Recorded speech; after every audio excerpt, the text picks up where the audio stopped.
What most of us don't realize about earthquakes is that they're happening all around us, all the time, all over the world. And at 500,000 earthquakes a year, that's almost an earthquake every minute somewhere in the world. And what fascinates me about earthquakes is that no matter what the trigger, no matter why they actually started, and there's lots of different reasons, they all begin the same. And somewhere deep below the surface of the earth, there's a crack. There's a crack in the rock that has given way to the natural forces and the pressures of friction and heat. And these enduring forces eventually cause the rock to come to its breaking point when it can't take it anymore. And when something breaks or cracks, it actually releases energy. And it could be a crack or it could be a slip. But at some point, this has given way to create this unlocked energy that has to go somewhere. And if we think about the fact that our Earth is actually this enclosed capsule, that energy needs to radiate out. And what happens in the case of an earthquake is it starts to grow from the moment of the initiation out and up. And as it does, this energy actually moves the rock around it. So the next layer of rock and those above it, they might also just be at their breaking point. And that tiny little nudge from that energy below might move that rock and might cause the next slip. And as this works its way up to the surface of the earth, if it's long enough and large enough, it'll actually start to radiate out and around the surface of the earth that we stand on, and it's then that we start to feel an earthquake. We see it, we hear it, and it's literally moving the ground beneath our feet. And what I'd like to propose to you today is that ideas are like earthquakes. They start deep within us with an idea or a kernel or something that we're working in our mind, and it's only when they bubble up out of us and we put them out into the world that they too have the potential to create radiating change. And it's these aftershocks of our own ideas, or maybe the ideas of others, that when we take action on these ideas, we really do create change. And I like to think of these as an earthquake moment. And let me give you an example of what I mean. I recently had the privilege of spending some time in a tiny little town of Parkfield, California. Now, Parkfield is interesting for a lot of different reasons, but one, it is so darn small. It is literally population 18, and the locals will tell you that that is on a good year. It also just so happens to be the earthquake capital of the world. Now, I think they might have given themselves that label, but we're going to give them credit for it, because in fact, it is one of the most seismically active and seismically studied locations, certainly in North America and maybe in the world. And in this tiny small town in Central California is where I met Jack Varian. So Jack is 83. And I began to tell Jack that I had this concept that I think ideas are kind of like earthquakes, and I'm in this earthquake-prone town, and he says, well, I have an earthquake story for you, which doesn't really surprise me given where he lives. So I was all ears and ready to listen. But what surprised me is that Jack started to tell me about his father. And the interesting thing about his father is in the 1930s, after World War I, his father became an early aviator. And his father managed to actually get one of these surplus leftover airplanes from World War I called a Jenny. And his father managed to figure out how to put the airplane together, kind of amazing in its own. He puts the airplane together and he manages to cobble together just enough money for a few flying lessons. And those few flying lessons kind of gave him the general principles of aviation, but he didn't quite have enough money to sort of complete the course. So the challenge is that Jack's father basically taught himself how to fly by taking off and landing on the beaches of California, because there was no commercial aviation, there were no runways, there was nowhere to actually be able to do this or practice his new passion. And so by teaching himself how to fly, I am not going to suggest that any of us here today should try and actually teach ourselves how to fly in the era of modern aviation. But it worked out pretty well for Jack's dad.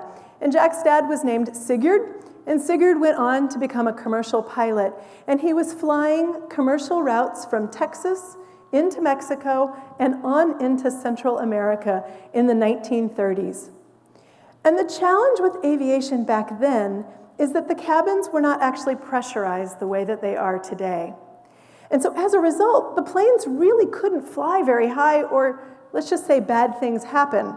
So for example, if your pilot passes out because there's not enough oxygen, or your passengers are not conscious when you land, a little bit bad for business. So as a result, the planes had to fly around 8,000 or 10,000 feet. Well, as they came into these tropical regions in Central America, there was quite frequently cloud cover. If you combine the frequent cloud cover of these tropical areas with the fact that you had mountainous regions and the low-flying aircraft, frequently there were disastrous crashes. These pilots would actually not be able to see a mountain in the clouds fast enough to react, and as a result, there were really unfortunate and deadly outcomes. So it is in this context that Jack's dad actually had an earthquake moment of his own. And so Jack's dad is flying his airplane.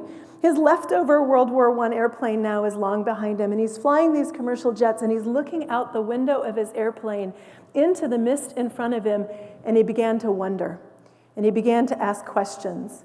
And much as many of us do today, whether we're using design thinking, or whether it's in your classroom, or whether it's in an innovation experiment, or whether you are an entrepreneur, or whether it's an engineering challenge and you're trying to solve a real-world problem, Jack's dad started to ask, what if, how could I, and how might we? And where he landed was, how might we see a mountain in the clouds? And it was from that moment of being able to be inspired by his own idea that he couldn't let go of it. He just kept being energized by this idea, and he couldn't let it go. So he started to exchange a series of letters with his brother. Now, his brother lived in California, and his brother just so happened to have an advanced degree from Stanford University in physics, which comes in quite handy in just a moment. So this is the time before email. And the two brothers begin to change letters. So it takes a while to have these ideas evolve. But they begin together through a series of letters back and forth to work out an idea in the mathematics of whether or not it would be possible to harness the power of a ball of electrons and send the energy of those electrons out on a beam into the ether in front of them. And if they were to hit a hazard ahead and be returned, and send back a signal, maybe the airplane could receive that and measure it to detect a Merrily Mountain warning system. And they could, and they did. And it became part of what goes on to be part of the Silicon Valley innovation. It is the fabric of what defines innovation and entrepreneurship. They went on to create Varian Industries, and their klystron tubes eventually would help to change the tide of World War II, because they, in collaboration with other entrepreneurs and scientists and engineers of their time, unlocked the secrets that became modern radar. It changed the tide of World War II because for the first time, people could detect incoming invading planes from Hitler's army.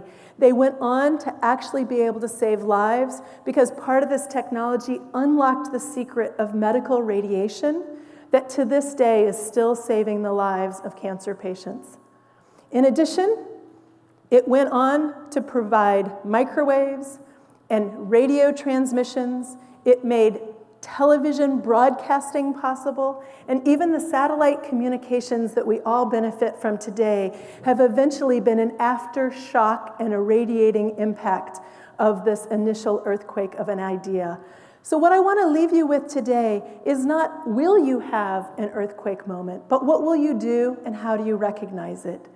And what I would suggest is just like a real earthquake, you can see it and hear it and feel it. There's a moment in a room when everything goes quiet.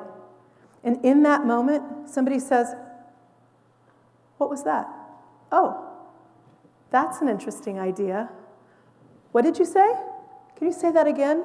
These are the signals that we look for to think that an earthquake moment might be happening right around us. And sometimes you can feel it in your gut. Sometimes you get those butterflies, or sometimes the hair on the back of your neck stands up because you were so inspired by something that you heard or something that you read.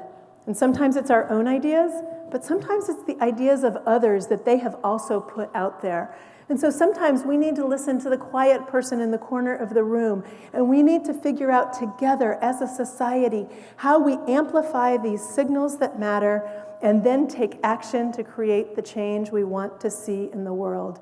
And so what I want to leave you with is that we think about earthquakes as being destructive. We think about bridges that collapse, and we think about buildings that crumble. But in reality, earthquakes also have the power to construct. It is the upward thrusting of our tectonic plates as they come together that create mountains. And for anybody that has ever stood in Yosemite Valley and looked up at Half Dome, you're looking at the results of seismic activity. If you ever want to stand on top of Everest and look out on top of the world into the Himalayas, that perspective is provided to you because of seismic activity in the world. And so what I challenge you is, when you do have an earthquake moment of your own, what action will you take, and how will you harness the energy that is unlocked by yourself and others to create the change that you want to see in the world? Thank you.